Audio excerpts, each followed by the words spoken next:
Good afternoon, everybody. Welcome to our webinar today. It's brought to you in association with this year's Agile Business Conference.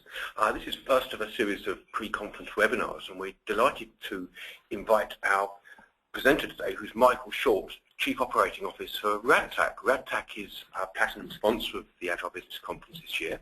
They're a specialist in Agile methods, providing training, consulting and software development services to organisations seeking to adopt and apply lean and Agile practices.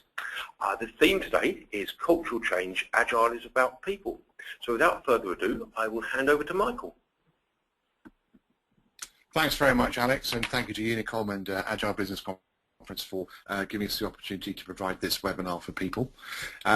So what do we mean when we talk about cultural change in organisations? Effectively, and agile change in organisations. What we're really talking about here is a transformation that is all around people. While we use processes and methods, it's all about the innate ability of the team. And that's why we've got that on the starter slide. So moving on as we can into the next slide of the presentation. Why are Radtac involved in doing this webinar? Why do we support ABC? Well, the key part of that is, you can see from this slide, is that we've been around for 16 years as a company doing agile change, and we have a pretty good list of clients who've used us and have experienced the benefits of agile. And importantly, in doing that work, we've learned to understand that actually it is always about the people, and it is all about ensuring that those people come towards the cultural change you're trying to attain by going towards an agile and lean way of working. And we believe that the experience that we have helps us to actually talk to this. And when we say talk to that, we also, as a company, have a business that is about introducing cultural change in an organisation where you're looking to do agile and lean transformation. So I thought I'd start with why are we doing the webinar, the purpose, so that everybody has a clear understanding of where we're starting. And the key here for us is that the webinar will address some organisational development and motivational models to produce a vertical slice of the organisation. So what I mean by that is, when you look at making agile and lean change happen in an organisation, it doesn't happen discreetly in one area. It doesn't happen without the total organisation's involvement.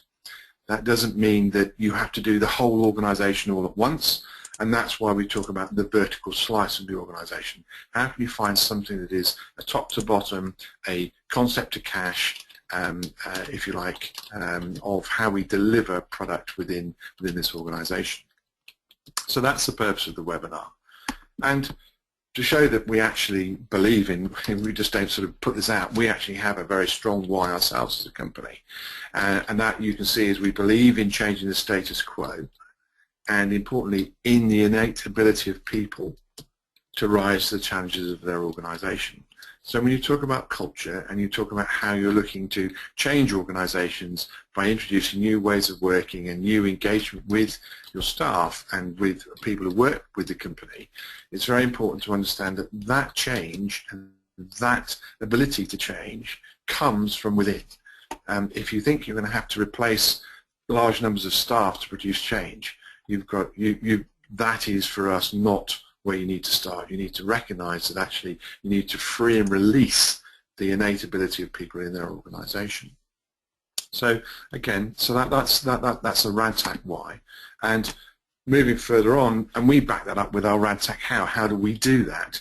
And we do that to look to achieve sustainable improvement, unlocking their human potential.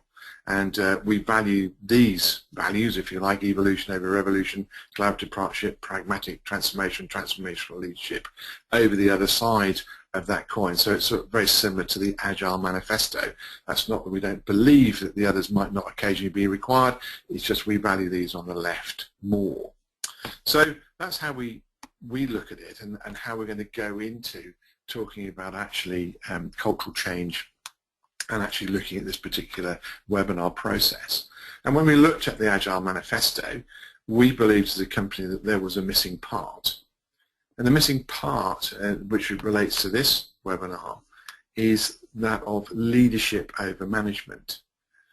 Why is leadership over management important? Well, we're going to the details of that later, but most companies seem to get very bogged down. The more established they become, the more that their business becomes a core business and they do less innovation or find innovation very hard. You tend to find that the management process dictates and is greater than the leadership process. And so we believe very importantly, if you're going to produce change in an organization, you need to recognize you need leadership over management. And the quote that we use that we think best fits this comes from a guy called Peter Senge from the Fifth Discipline. And he talks about, and this is very important if you're introducing change in an organization, it's not about everybody else. Without change on the part of people in leadership positions, is why many change efforts are doomed from the start. And we know from many publications, and again this was done last year in a number of reports by MIT Sloan, etc., and others, and Capgemini, that still we're getting a 70% failure rate in change process, and that's because we are missing that key value, the leadership over management issue. So when we look at that, why is leadership central to change? Why is it so important to making the process happen? Again, people don't resist change, they resist being changed. If you think about your own selves, your own lives, you'll understand what, if someone tells you to do something rather than tries to encourage you and show you reasons why you might want to look at changing how you behave, then you tend to sort of be turned off by that and you immediately resist that process. And it's the same in companies. You cannot manipulate people's beliefs and therefore their intrinsic behaviors. And this is the little simple tool that we use within Radtac. And the focus here is to look at actions. And the most important thing is to create an action or a pull within the organization around people, because people perform the actions. No one else. It's not a process, it's not a method, it's the people. And you need to encourage them to do little actions, and those little actions are actions that they themselves would self-perceive as being of such a size that if they refuse to do them, or if they seem not to do them, that would be, they themselves would define that as petty.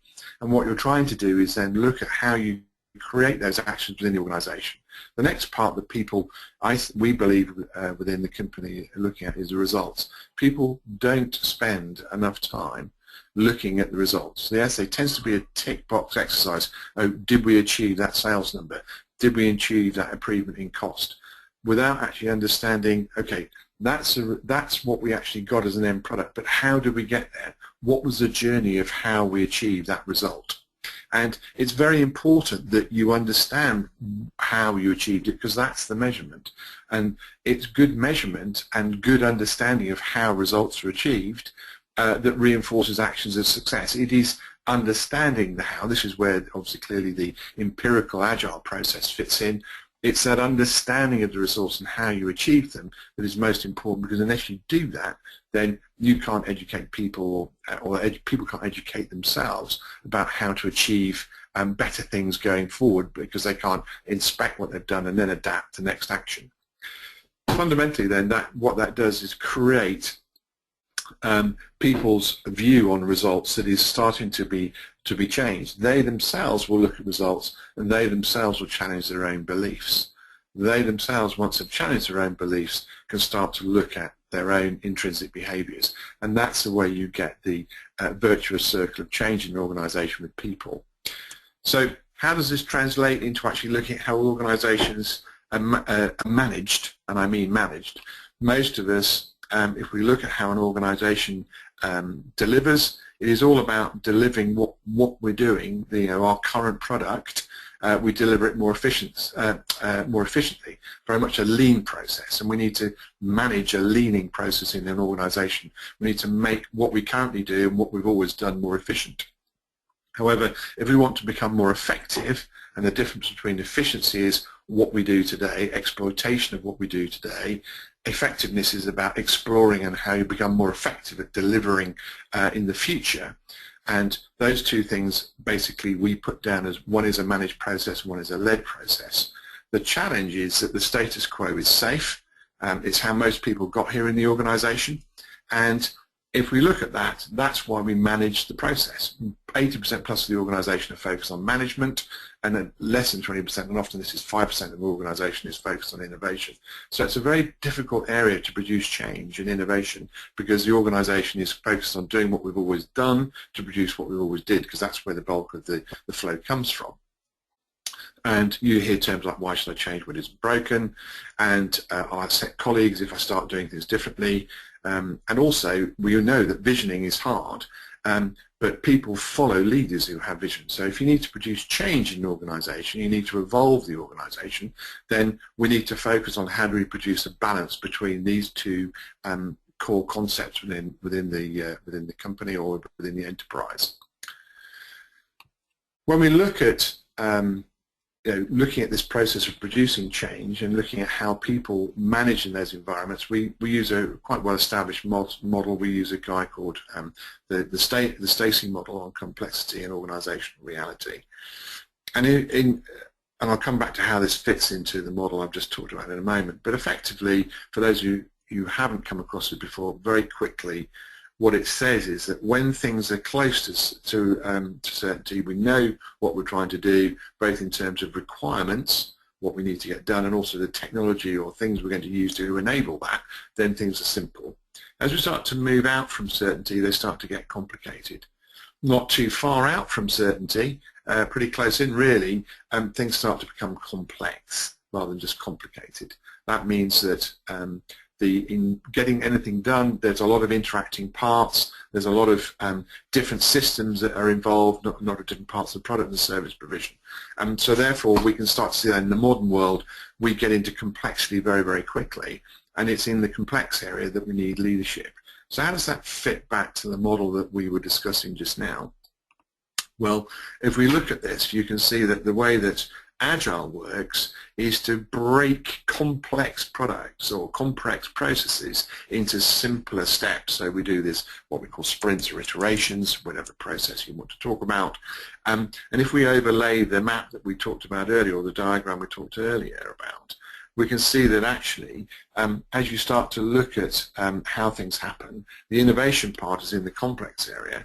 And where Agile works is it helps by producing short iterations to push people back into more of a managed state, because we're looking for how we overlay that in a complex environment, and how leadership plays in an environment of uncertainty is to actually lead the innovation and then provide leadership to the development of the unwinding of complexity and complication later on in the process. So that's how we look at it in terms of how we help companies to manage change in their organizations when it looks incredibly complex. We start by introducing Agile concepts of incurring simplicity, prioritization, and looking at value delivery. But also when you're looking at individuals, when you're actually looking at how they themselves interact with the business, you need to start to understand, well, why are people motivated? What makes them get up in the morning? And we talked earlier about the why. Very important to have a why in the organization. Why am I doing anything? And that translates into purpose. And this is a model that is used by a guy called Dan Pink, and we use it a lot with our clients, where people, and this is where the leadership is really important to this issue, is they need to have a defined purpose. They must know why they're doing something. If the purpose of coming in is just to write code, or just to shift boxes in a warehouse, or just to answer the telephone and customer services, without understanding why those things are knitted together for the benefit of the customer, then that is where the first motivation, you start to lose a leg of the motivation. And as you can see, this is a three-legged stool, so you can't afford to lose a leg. The second part is that you must give people the skills. If people want to be motivated to do something, then they must be able to master what you're asking them to do. That means giving them training, giving them mentoring, giving them coaching, allowing them to fail, so allow them to try things and learn from their own mistakes. As we all know, that's an important part. So just telling people to do things and how to do them, you get a very unmotivated group. And finally, and the most important part of this is the autonomy. When you're looking at putting those two things of purpose and mastery together, that all works when you give people autonomy to actually deliver in their area of responsibility. So as you are yourself being given autonomy as a leader to get certain things done, the people who are delivering parts or sections, if you like, breaking down that agile into that agile model again, people will take responsibility and they must be autonomous for delivering what they've been asked to deliver. So this is how, again, we can start to see all these different change in people tools and organizational development mapping fits into the Agile toolbox. Moving from that is we then talked about the vertical slice and how you make this work within an organization. And here we have a very simple model that we've published and presented many times upon about how we work with clients. And good change is about evolutionary processes, it's not about revolution. Occasionally organizations get to the stage where if they don't do something revolutionary, they are going to find themselves in severe financial difficulties. That's a rescue plan or a company doctor or a salvation plan for a company. What we talk about is horizontal stripes and vertical slices through organizations. That's a T-shaped person and a T-shaped organization. And where you add these values into the pink values into the agile values is to think, okay, if I want to deliver, if you say the layer 3 is the delivery stage, and although sometimes you can map these sort of layers, and those of you familiar with SAFe will understand the layer mapping. But if you look at layer 3 as the area that delivers actual products or services, then you want to have feature teams in this area where people from concept to cash are delivering across the organization in terms of its capability.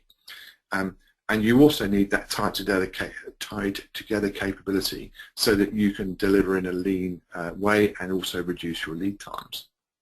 And to explain this to organizations, for them to understand the leadership aspects of this, is that they need also to have a clear purpose at the top of the organization that must run through in terms of prioritization. So that's why we talk about the vertical slice in the organization. If you're trying to produce change with people, it must start at the top and it must run all the way through the business. And also at each individual sort of like layer in the organization, they must understand both the strategic reasoning for doing it and also how we're going to get there, the direction of travel. So if you want to have effective sustainable transformation, you need to have a vertical slice of purpose and change and understanding, as well as having an understanding of why the horizontal stripe or the feature team is important. If we look at this, I talked earlier a little bit about why transformation is unsuccessful, and again we sort of talk about, and McKinsey here have come up with a report fairly recently, again, the inconvenient truth about change management, and again even they are still finding that today 60 to 70% of change management operations still fail, and it's because people don't engage with the people. I'm just remembering a simple quote from there that I think it's 93% of people were enthused by the CEO or the CIO's communication around the change that they were going to do. Unfortunately, only 36% of people actually experienced the CIO or CEO actually standing up and delivering this repeatedly as their purpose for change. So people are very much affected by how you do or do not communicate and how regularly and how frequently you do that. When we look at this and we start to look at how companies interact, then we also think about, and how people work within companies, we must think about teams. Everybody has to work in a team these days. It's very rare that you can find an organization that can produce sustainable growth and sustainable business models where people are just acting as individuals and not within teams. And again, we help clients with something called the Lencioni model. We use that quite a lot. And what Patrick Lencioni does is he talks about the basic pyramid of delivery within a team. What are the things that prevent people from delivering? And if we look at this, you can see it's the bedrock of any team is trust. And if you're trying to build a team and there's an absence of trust, then you are going to fail. And if we look at how that translates, then we have that here. We focus on, again, on the leadership role in the team, and the principle is based on the need that the team must feel confident in the leadership, and often that confidence comes from knowing that those individuals have an ability to be vulnerable and to be open to the fact that they themselves have failed. So in other words, it's, again, going back to the leadership point, you must show that, you understand and you accept that failure and being vulnerable, which I've just noticed on the slide is spelt incorrectly, apologies for that, is something that is very key to creating trust in an organisation. The reason why trust is in a team, the reason why trust is very important is because everyone will have a different opinion. There will be a fear about rocking the boat. There'll be the fear around groupthink. There'll be the non-collegiate colleague. But teams that don't work and don't function well, and there's actually, if you look at the Bay of Pigs fiasco and then look at the Cuban Missile Crisis, how Kennedy changed, how he managed the teams in that situation is a good example of how conflict and a lack of fear of conflict, if you like, and groupthink is illustrated in how he then changed how he did manage those approaches amongst his teams. But that fear of not being able to speak up and talk openly about different points of view is the next thing that stops teams from functioning, because they get led by an expert or get led by a small group of experts and no one wants to challenge them. However, when we move on from conflict and we talk about those things that are most important to us, the next thing is the lack of commitment. They're often referred to, as we said in the UK, as cabinet responsibility. That means that if you've decided to commit as a team, then that's what you do. And when you leave the room and you've all decided to commit, that's what you do publicly. And if you don't agree with something, the whole point of using an agile process within a change approach means that nothing is set in stone for a long period of time. You are going to revisit your priorities, you are going to look at the results, again going back to that results review, and ensure that you are learning. So if something hasn't worked the way you wanted it to or did not deliver the value, there is going to be an opportunity to revisit that and to put into place an alternative approach. And that is something that is very important to get commitment, is that you're not saying to people, well, thanks very much for your opinion, but we're never going to come back to it.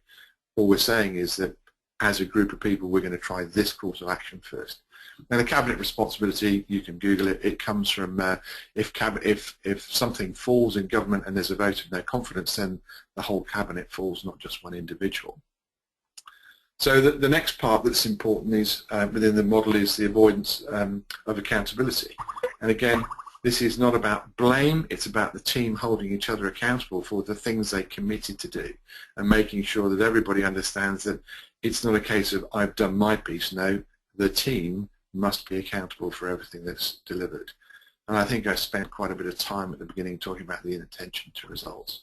It is absolutely fundamental that people really, if they don't understand how you got to the result, then they can't really use the empirical process of transparency, inspection and adaptation to improve what's going to be delivered. That's fundamentally how humans work. They want to see the results because that is what changes their own beliefs. So again, what we do is focus on the 5 behaviours of successful teams. So we're starting at the bottom, trusting your colleagues. You need to have good conflict, team commitment, stepped up and being accountable and focused on results. So, it's passionate and unfiltered debate on important issues. It's then this commitment to the goal, that is, when you all leave the room, that's what you're going to do because you've agreed that's what you're going to do for this period. Okay? It doesn't mean forever, it means for this period of time. And also, as we said, the team must hold itself and the members accountable for its commitment. And the sets of results that we get, and I can't overemphasize this enough in terms of when we're talking about the team and what we're trying to do in terms of cultural change, is that the set of results are common. So in other words, everybody sees them, everybody understands them, and also they're well understood as results. So really we get to the end of the webinar. I want to thank you for your time. I want to, as importantly, just summarize where I think we've talked. We've talked about Agile being about people. We've talked about the empirical cycle and how Agile fits into the various tools that you can look at for organisational development. We've talked about PINK, we've talked about Lencioni, talked about Fifth Discipline, Peter Senge, the learning organisation. We've talked about some of these subjects have touched on the chimp complex, which is paradox, sorry, which is something else that we bring into our thinking, along with other tools. So it is, remember, all about the people. If you can't get people to look at results and take that first small change, that action that allows them to create a result that may not be the result they expected, then you won't start to affect their belief. And always understand that an organization is not about changing people by taking them away and replacing them. It's about creating the right culture in the organization that drives out the innate ability of the team members within the organization and delivers. So with that, I think we can finish a bit early and say it's time to perhaps take some questions.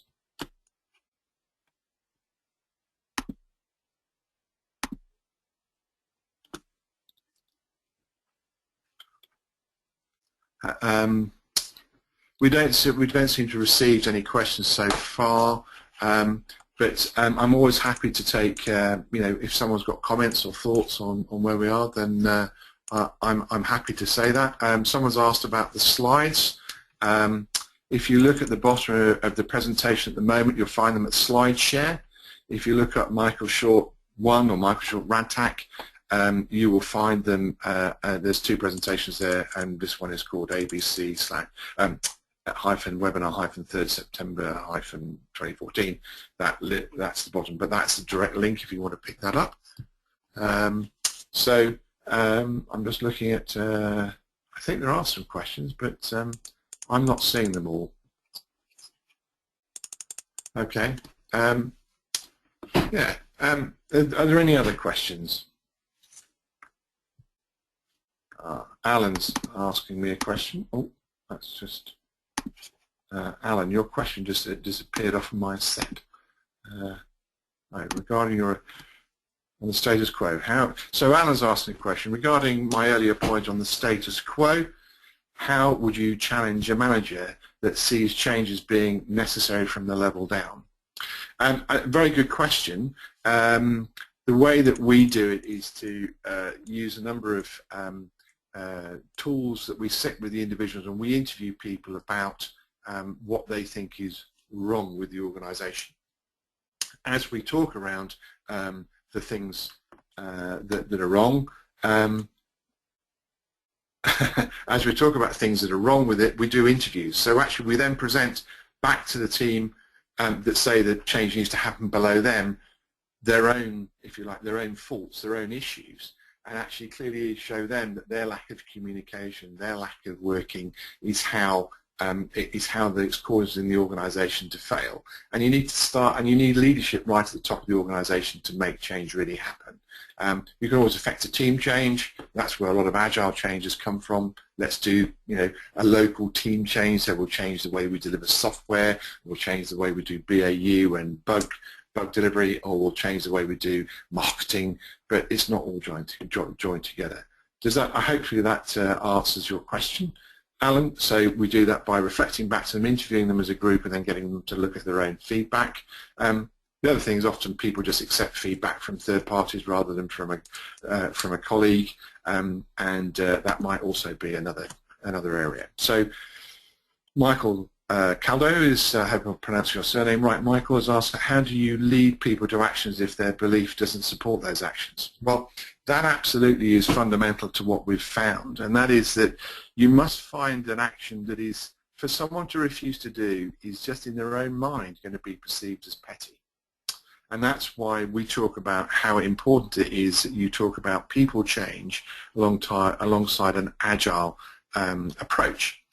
You need transparency, and you need to make sure it's very clear to everybody that what you're asking them to do is pretty simple and pretty small, and actually most people will then agree to do it, because to deny trying something, anything, is they themselves perceive as petty. So that's how we do that. You cannot change people's beliefs unless they themselves look at the results. The other thing you can do that we often do as a company is to do a results retrospective. So we actually go into organizations, we sit down and we look at their current process and we analyze backwards, if you like, by doing something called a from the back of the boat analysis, critical analysis of what they said they'd do, what they actually achieved, and how they got there. And that's another useful visual tool, and we do a lot of visualization to enable that to happen. I think that's I think that's all that I've got in terms of questions.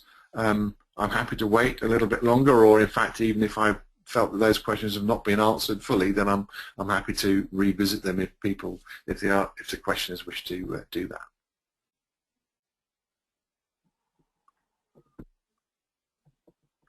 Thanks, Michael. That was an excellent webinar. Thank you again, everybody, for joining. As Michael mentioned, we will be making the recording available afterwards if you'd like to share it with your colleagues. And we hope to see you at the conference, Agile Business Conference, on the 8th and 9th of October. If you'd like more information about the conference, the website address is agileconference.org. Thank you very much indeed. Goodbye. Thank you. Bye-bye.